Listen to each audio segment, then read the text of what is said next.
Caros jovens da Sinodal do Rio de Janeiro, do Sino do Rio de Janeiro, é uma alegria, uma honra poder compartilhar com vocês, nesse momento, algumas ideias que são ideias para o envolvimento maior no trabalho missionário, a importância do trabalho missionário para a igreja presbiteriana, para a igreja brasileira, e por isso nós estamos aqui.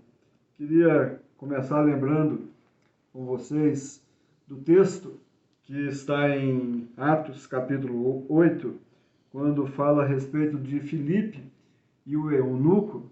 É interessante quando a gente acompanha esse texto no livro de Atos capítulo 8, e quando o Espírito Santo dirige a vida de Filipe.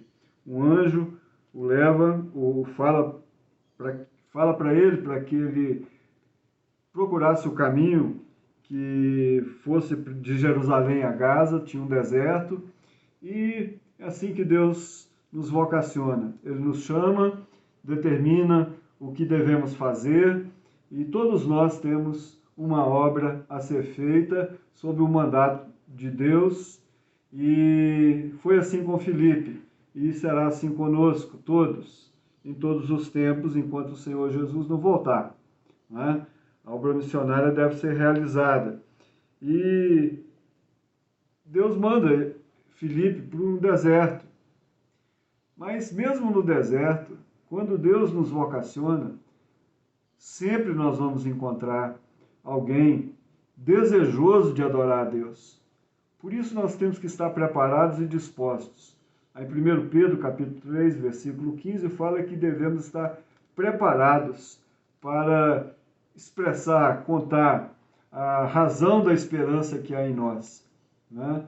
Então, nós, como crentes no Senhor Jesus, jovens presbiterianos, devem estar preparados, mesmo que o Senhor nos mande para um lugar ou para fazer missões em um lugar árido, como uma universidade, ou um trabalho difícil, ou numa cidade longínqua, não importa. Deus nos quer como missionários e devemos estar preparados. E tenho certeza que, mesmo nos lugares mais difíceis, Deus sempre vai colocar alguém que esteja desejoso de adorar a Deus, que foi o caso do etíope. E Deus, o Espírito Santo, então fala com Filipe. Filipe, olha, tá vendo essa carruagem? Então, esse etíope é um alto oficial de Candace, rainha dos etíopes. Imagine, meus irmãos, que aquele homem havia de carruagem. Ele tinha saído da Etiópia até Jerusalém, isso dá mais de 2.500 quilômetros. Imagine isso numa carruagem, quantos dias ele gastou para estar em Jerusalém e saindo ainda frustrado, porque a única coisa que ele recebeu ali foi que ele conseguiu comprar um manuscrito do livro de Isaías, e Filipe então vê aquele homem e o Espírito Santo fala com ele. O Espírito Santo é o gerente da missão. É esse outro princípio que devemos aprender sobre missões. É tão importante a obra missionária que o próprio Espírito Santo é o gestor, ele é o gerente. Então, o Senhor havia falado com os discípulos: olha, esperem em Jerusalém, porque do alto serão revestidos de poder. E era exatamente a vinda do Espírito Santo. E o anjo, na ascensão do Senhor Jesus, ele fala: e recebereis poder ao descer sobre vós o Espírito Santo, e sereis minhas testemunhas em todos os lugares. Então o Espírito Santo fala com Filipe: Filipe, aproxima desse carro. E eu quero dizer, a terceira razão da importância missionária é que nós não podemos perder a nossa carruagem. A carruagem está passando.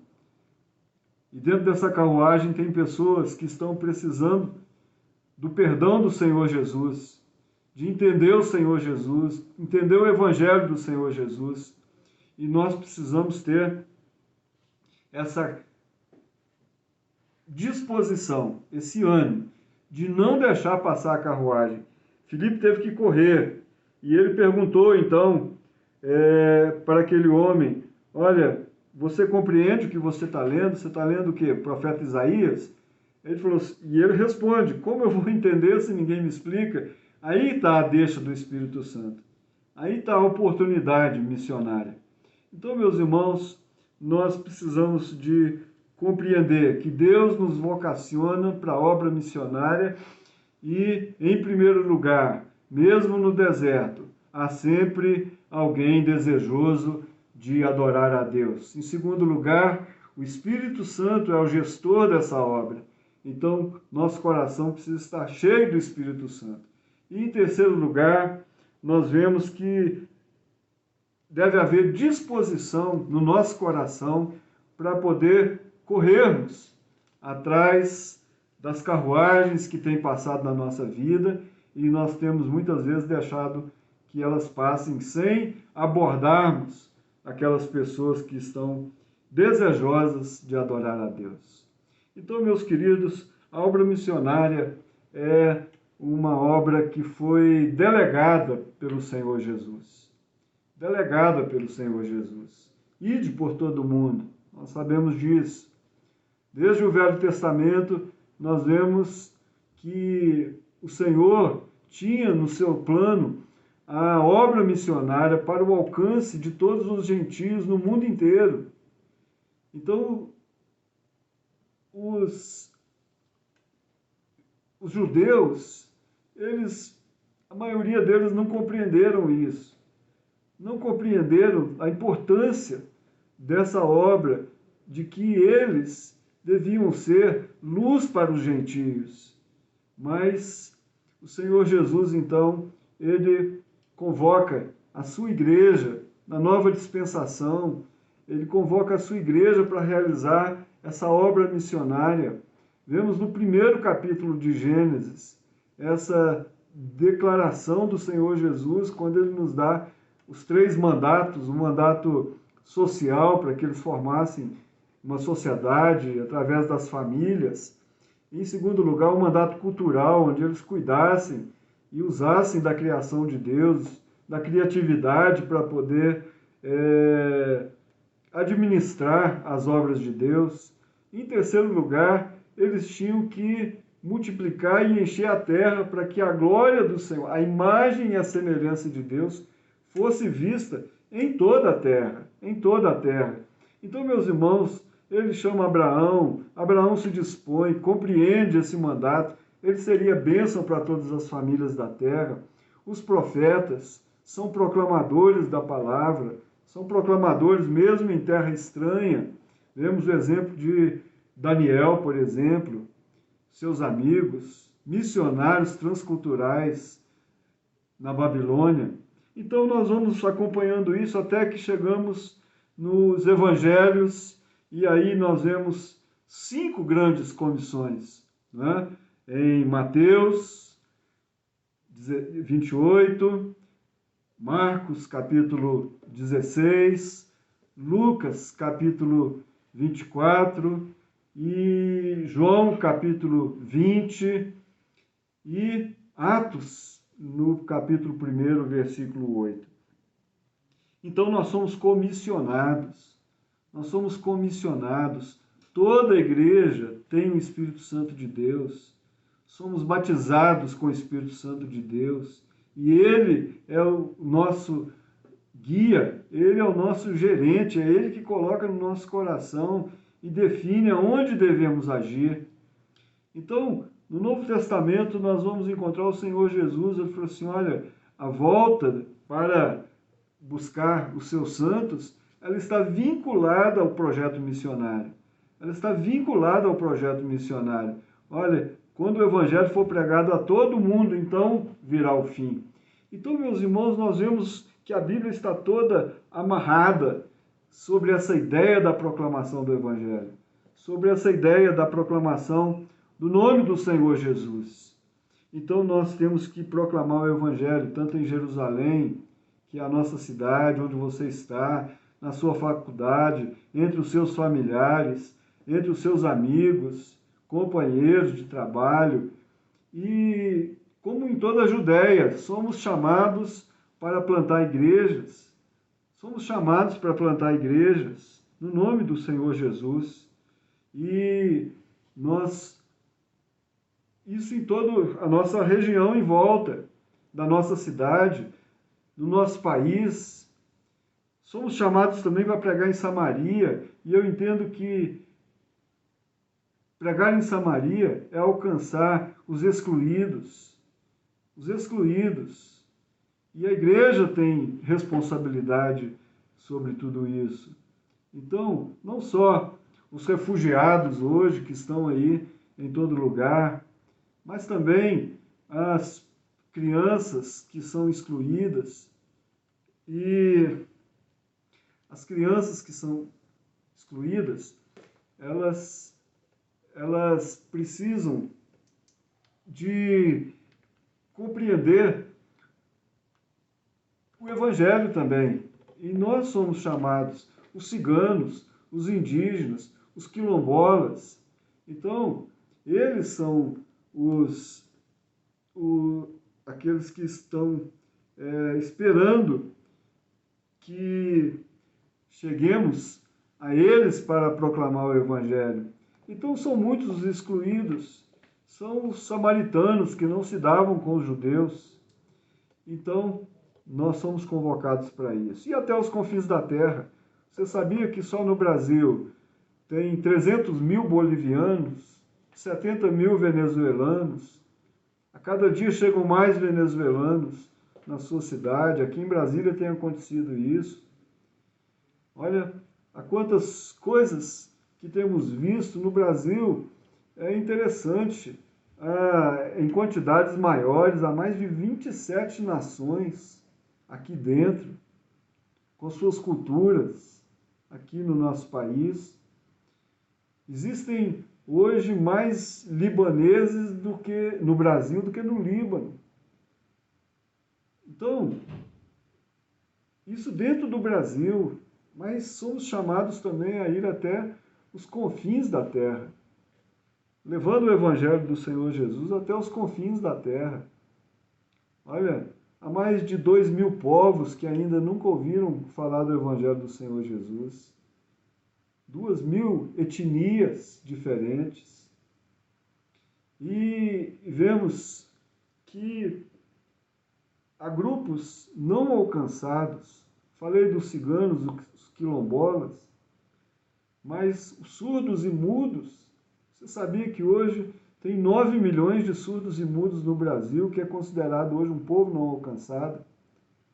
Você sabia que há mais de 1 milhão de ciganos, e até pouco tempo não tinha um versículo da Bíblia na língua deles?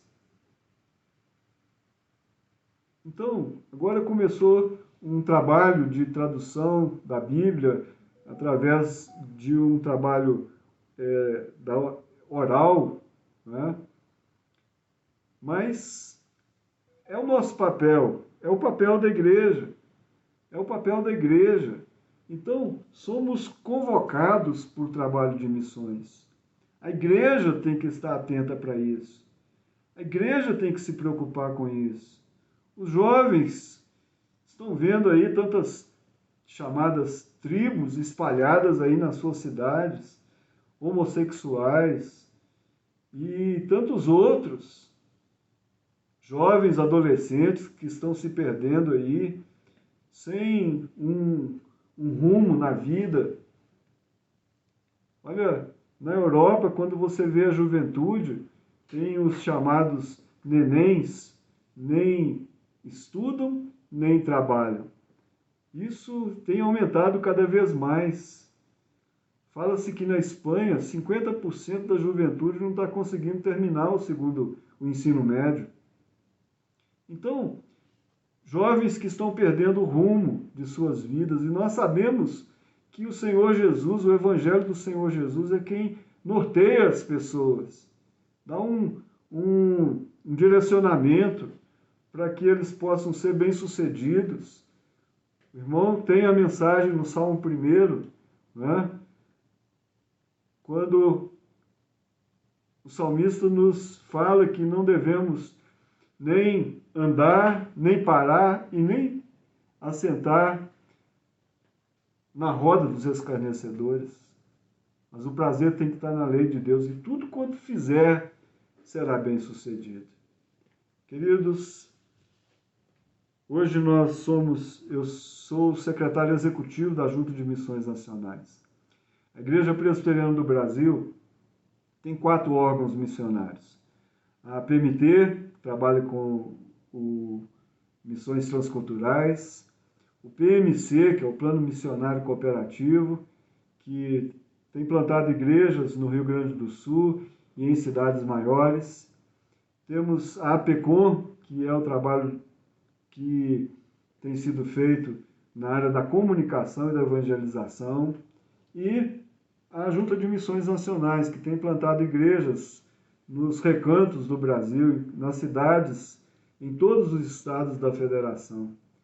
Você sabia que de 5.570 municípios no Brasil, 3.700 ainda não têm uma igreja presbiteriana, não tem uma igreja reformada. 3.700 municípios não têm ainda uma igreja presbiteriana plantada. E esse é o alvo da Junta de Missões. Hoje temos 178 projetos no Brasil inteiro, desde o Oiapoque até a cidade de Rio Grande, que é a mais ao sul no Rio Grande do Sul.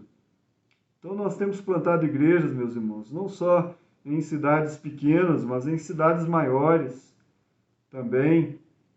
Temos feito campanhas para que possamos ter o apoio das igrejas, Entre no site da Junta de Missões, contribua, ali tem um PagSeguro, você pode contribuir com uma oferta, além do seu dízimo, você pode contribuir com uma oferta para a Junta.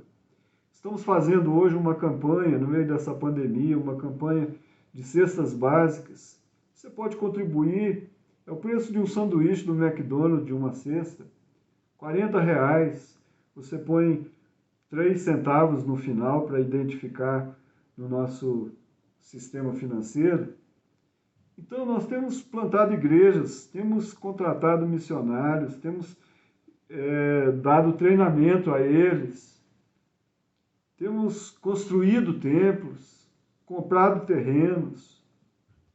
Só nesse momento nós estamos construindo na cidade de Piraquara, estamos para começar a construção em Santa Branca, de São Paulo, e também lá em Rio Grande, no Rio Grande do Sul. Estamos terminando a construção em Cacilândia, no Mato Grosso do Sul. Estamos iniciando a construção em Nova Bandeirantes, no Mato Grosso. Queridos, há muitas coisas a serem feitas. E esse papel, essa responsabilidade foi dada a nós para a proclamação do Evangelho. Se estamos aqui como Junta de Missões Nacionais, você está aí na sua igreja. Você pode ser um responsável pelo trabalho de missões na própria mocidade, na federação, na confederação. Você não pode ficar parado, meu jovem. Você não pode parar. Você precisa colocar a sua vida. Não deixe as carruagens passarem na sua vida.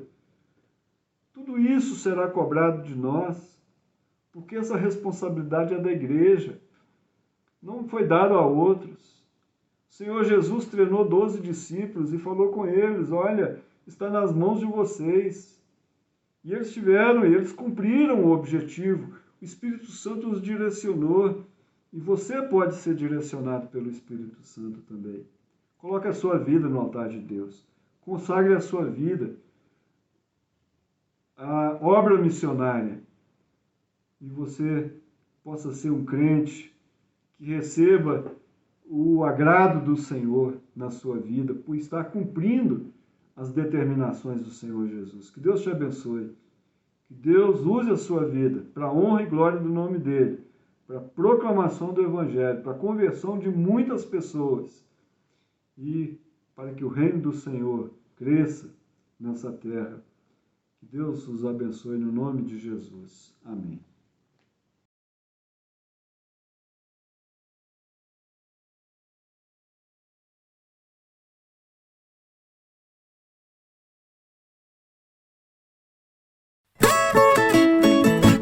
Pelos campos do Brasil, a palavra vai chegar. Pelos campos do Brasil, apresentação Carlos Aranha, um programa da JMN. Pelos campos do Brasil, a palavra vai chegar.